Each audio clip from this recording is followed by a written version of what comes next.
Good morning everyone! Yes, ito na ang ating mini vlog for today. Yes, matagal na itong vlog na ito. Actually, nung nag-vacation tayo. Yan po ang fruit salad ni Ate Kim. Yes, yan po yung kanyang fruit salad na napakaraming sangkap. Yes, hindi po tinipid yung kanyang mga sangkap at napakadami po ng ginawa ni Ate Kim. Ayan guys. Yan yung kanyang version ng fruit salad. Fresh talaga yung kanyang mga fruits at meron din yan siyang banana, apple, and mangoes. Ayan.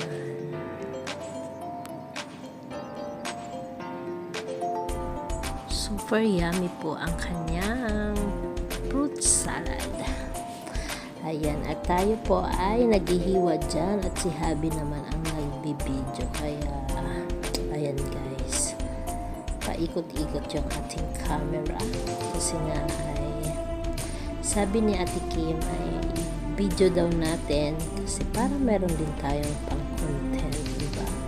Salad na hindi tinipid na ayan, video muna tayo dito sa fruit salad ni Ate Kim. At napakarami po pala yung Nestle cream na nilagay. At yung kanyang cheese ay dalawa din. Sobrang expensive ng salad ni Ate Kim. Talagang hindi niya tinipid para sa pamilya. Kailangan the best pag gumawa ng salad. Ayan. Thank you so much Ate Kim sa yung fruit salad na napaka-yummy at napakasarap talaga naman. Hinahanap-hanap ko na siya guys kasi nung nandun kami ay parang bitin yung nakain ko.